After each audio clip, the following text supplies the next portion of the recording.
Patrick Callahan. I'm Carl Bramel. I'm Jim James. I'm Tom Blankenship. Bill Coster.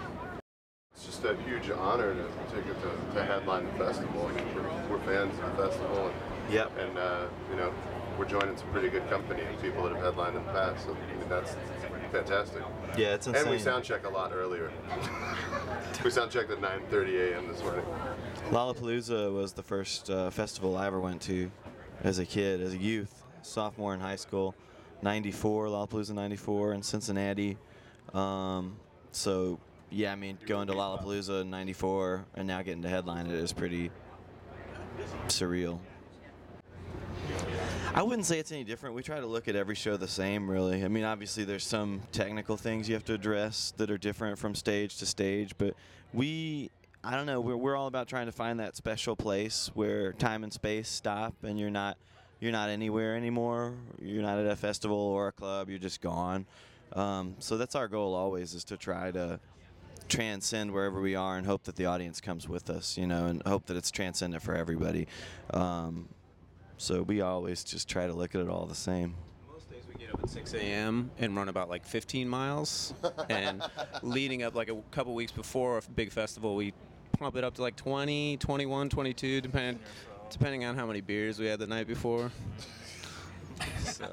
I think what makes Lollapalooza stand out from the rest is this is one of the only ones that's actually in like an urban setting. So having a city as a backdrop to the music festival is a whole different feeling from being secluded on a piece of land. It has a great aesthetic to it. I memean, when the buildings are all lit up at night, it just makes for such a cool atmosphere for a music festival. I think for a lot of us too, Lollapalooza has some bigger sense of nostalgia. Absolutely. I really love all the festivals have their own special thing, but for Lollapalooza, for a lot of us, that was the first festival we ever even heard of. You heard of Woodstock or whatever, but it wasn't relevant, to you as a festival goer. But for our generation, I feel like Lollapalooza, especially when it traveled, was such a pivotal moment for everybody. I remember being in high school and being like, oh my God, there's this thing called Lollapalooza where I can go see all my favorite bands at once. It's such a mind-blowing thing.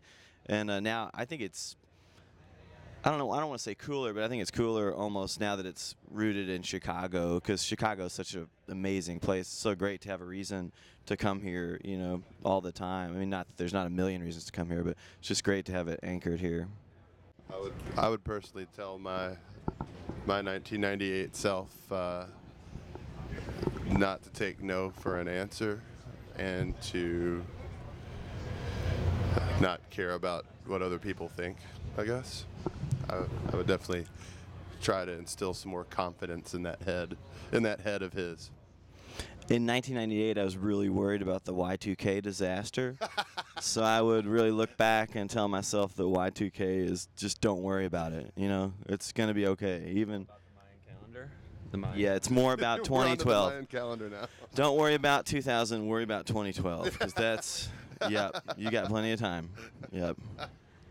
The world is very different now. I don't think it has to change for us as far as putting out our art form, because we still really care about the packaging and really care about releasing vinyl and really. So it's kind of like the world has grown, but it's almost become just more of a buffet table. Like every person can take what they want. Because I think I'm into everything. I really think there's a cool side to the digital music scene and getting things, and I love physical things. I've got a giant vinyl collection at home, and as a traveling musician, to be able to have so much music with me on a hard drive at all times is just an unbelievable privilege. But I think in today's day and age, it's so important that people really respect the honor system, and if you're doing well for yourself, please buy your digital downloads and please, support the artists that you love. But if you're struggling and you can't afford health insurance, please steal our record. I love the idea of people who are struggling to get by to be able to get free music. To me, is that's how it should be. But I just think people have to look at it fairly, because music is expensive. It costs a lot of money to make a record and put it out, and if nobody pays for it, then music's going to suffer. But I think if people are on the honor system and try to support the bands they love, if they can, that's my personal view on it.